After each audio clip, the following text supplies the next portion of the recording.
আসসালামু আলাইকুম। লিলির রান্নাঘরে সবাইকে স্বাগত।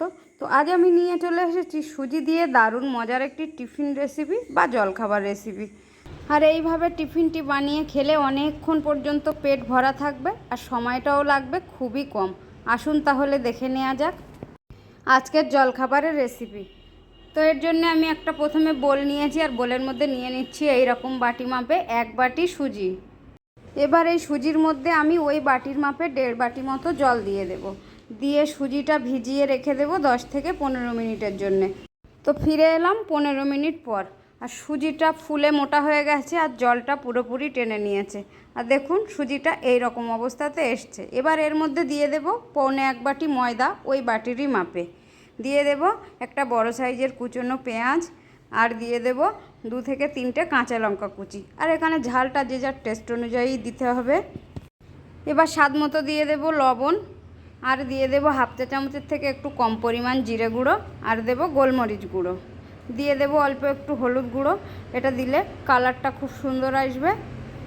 আবারও দিয়ে দেব ওই বাটির মাপে হাফ বাটি জল। দেওয়ার পর এবার সমস্ত কিছু খুব ভালোভাবে মিশিয়ে নিতে হবে। আমি এখানে হ্যান্ড উইক্স দিয়ে মিশিয়ে নিচ্ছি, আপনারা চাইলে যে কোনো চামচের সাহায্যেও মিশিয়ে নিতে পারেন। তো ঠিক এভাবে করে একটু ফেটিয়ে মিশিয়ে নিতে হবে। তো দেখুন খুব ভালোভাবে ফেটানো হয়ে গেছে আর ব্যাটারটা আমার পুরোপুরি রেডি হয়ে গেছে। আর ঠিক এই রকম কনসিস্টেন্সিতে আসবে, খুব বেশি ঘন হবে না আবার খুব বেশি পাতলা হবে না।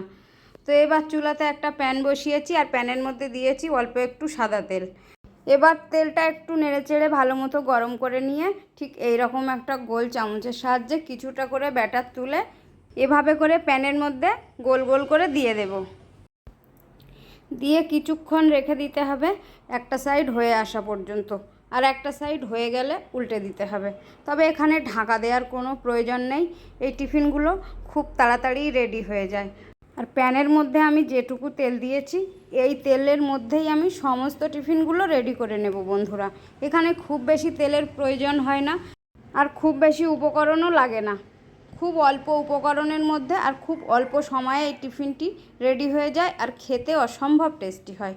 তো একবারের ভাজা আমার রেডি হয়ে গেছে। এবার আমি এগুলো একটা প্লেটের মধ্যে তুলে নেব আর ঠিক একইভাবে সমস্ত টিফিনগুলো আমি রেডি করে নেব।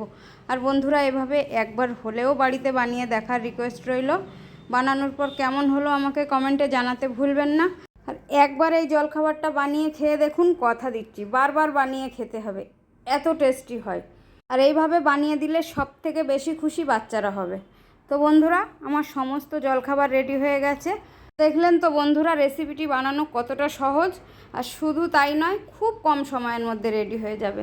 আর রেসিপিটি এতটাই সুস্বাদু হয়েছে যে আমার ছেলে ভিডিওটা শেষ করতেই দিচ্ছিল না, আগে থেকে ওই টেস্ট করছে। আর খেতে কিন্তু অসম্ভব টেস্টি হয়েছে।